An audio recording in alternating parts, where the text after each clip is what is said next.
Well said. How are you? How are you? Good, good. Where is it? Okay, we're live. We should be live. Welcome to Morning Minutes. Michael Bergio, Mark Novak. Episode 231. Are you spending too much or spending too little? Property renovations, what we see clients do well and what we see clients do not so well. And what do agents mean, or what does it mean when you overcapitalize on your house? Mark, where do you want to start? Big question. Look, the risk of spending too much, guys, on your, and happy to, if anyone's got any questions, throw them out there. But spending too much on your place, you can really just waste the money. I mean, burn the money. I mean, gone.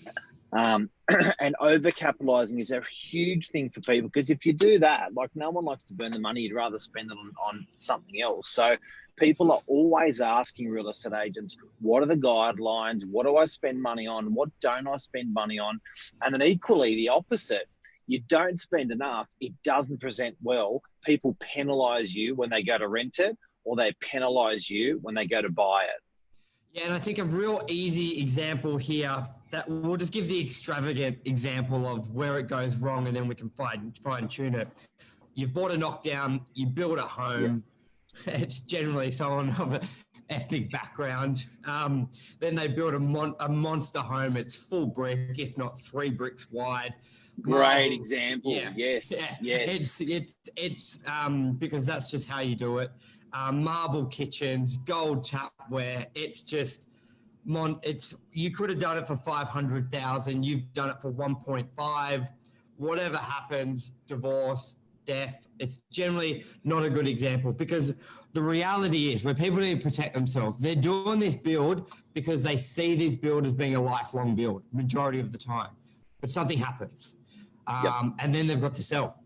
And they're like, all right, the land's worth 1.2. I spent 2 million. I want 3. But every house in the area sells for that's been brand new, sells for 1.8. It is very, very hard to find buyers that value the extra 1.2 million you've spent and willing to pay for it, because they're like, 1 brick or 3, it's still a wall. No. And to be honest, I don't like the look of it. So they get penalized hard, and they generally sit on the market for 6 months, 9 months, never sell. It makes it worse. So there's your extravagant example, which I'm sure we can all pick that house that's been on the market. It's the cliche mistake. It is. It's the cliche mistake. I reckon you nailed it in one. It's the spot on mistake that people make.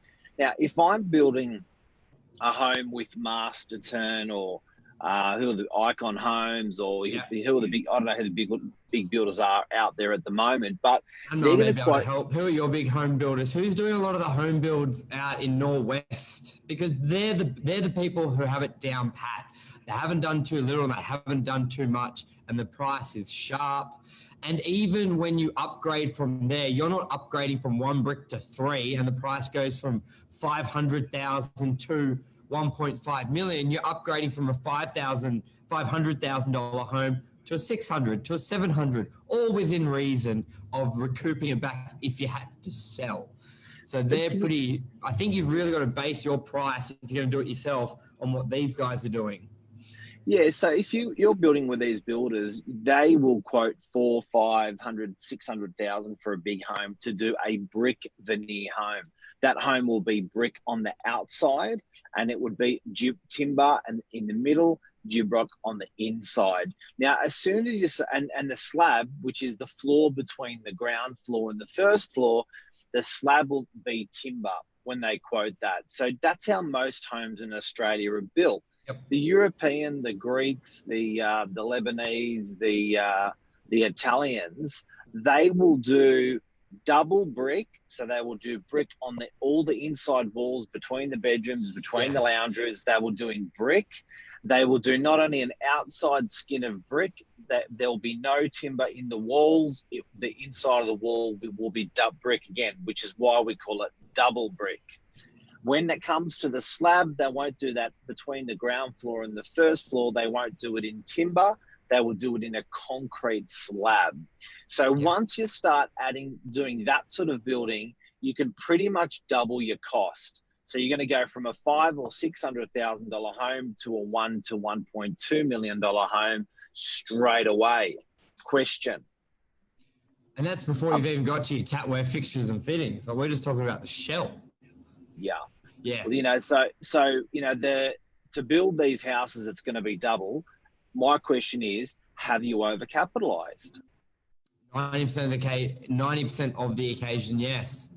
I reckon nearly all the time you have. Like it's hard to get it back. People aren't willing to pay full freight. It's like a new car. You spend 100,000, and then you sell it the next week. It's 30% lower. I think the same applies when you build a home too well.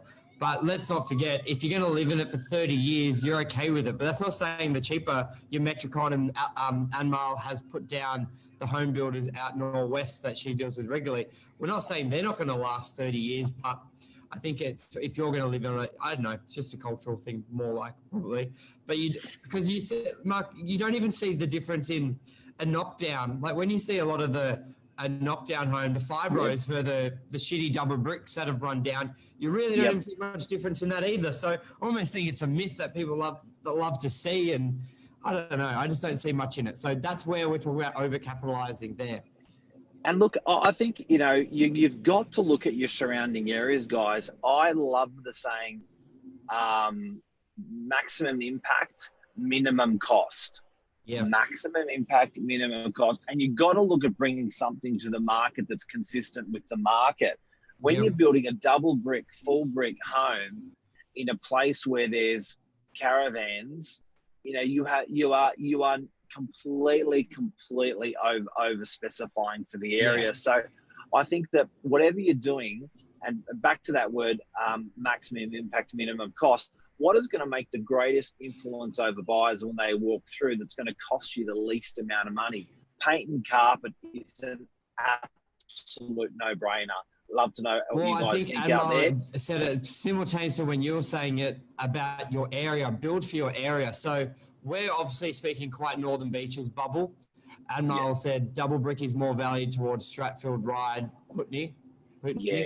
So obviously it does vary. So a lot of it is not, we're going to be talking Northern Beaches, but I do feel it will relate to a lot of areas. Big time. Look, if you're in a super affluent area, like you're talking the 1% of Sydney, you're talking like Manly, Clontarf, you're talking Double Bay, Rose Bay, you're talking Strathfield and those sort of areas. I think there's an expectation for double brick and concrete sub, but this really is, you know, less than 1% of Australian homes. Yes. Admiral's right. You've got to look around to your area. Okay, so on a lesser scale, let's just talk more. So that's like full knockdown rebuild. Let's go more practical, little renovations, big renovations, kitchens, bathrooms, renovating to sell, renovating not to sell.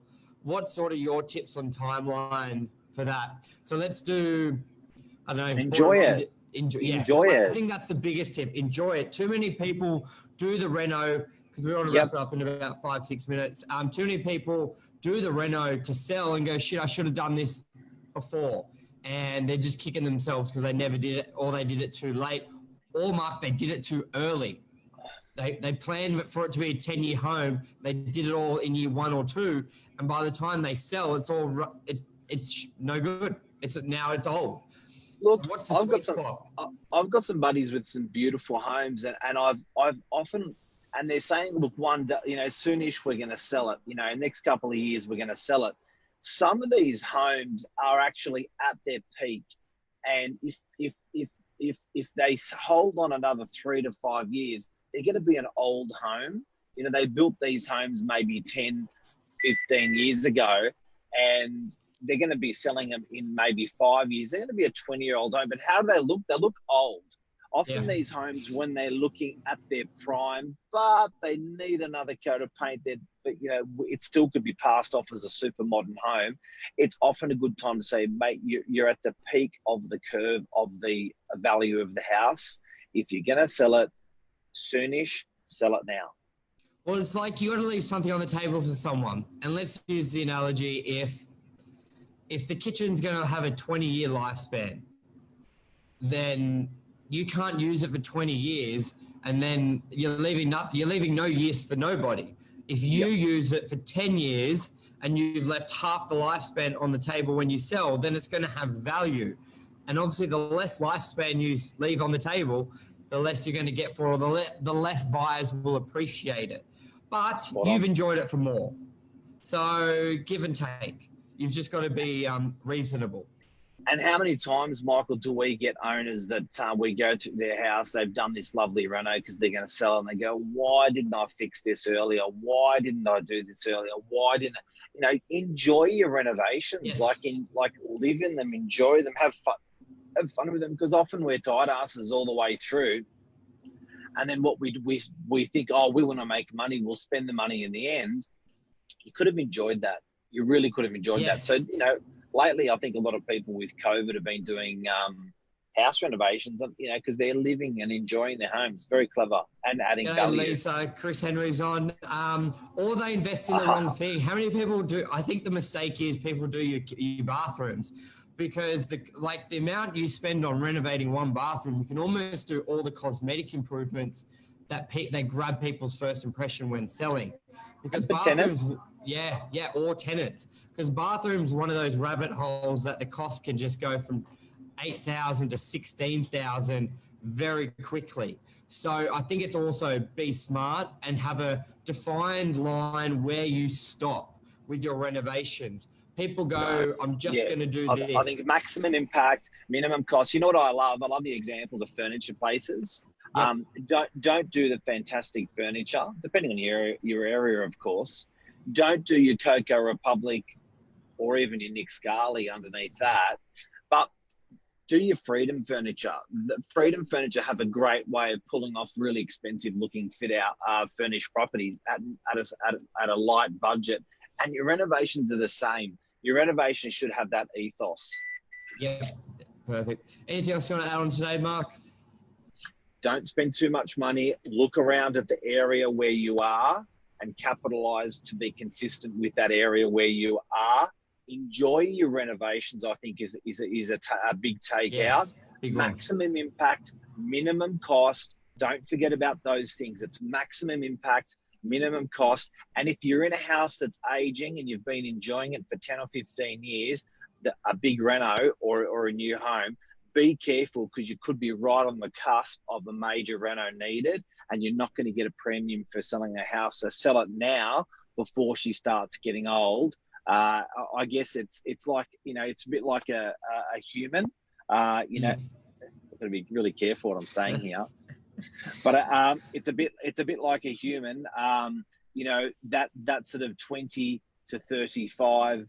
You know, that's the age that's it's looking its best. Yeah. I'm going to leave it there. We'll leave it there. Thank you. Yeah. I was going to say how far you can dig your hole.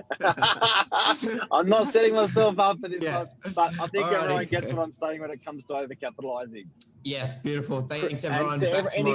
Any comments out there, by the way? I want to say to the Golden Retriever, Chris Henry, g'day, mate. Thank you for saving my life. And Mel, thank you for your support, comments, Lisa. I think we got it all. Okay, great. Awesome. Have a great day, everyone. Hope we helped. Cheers. See ya. Bye. Bye.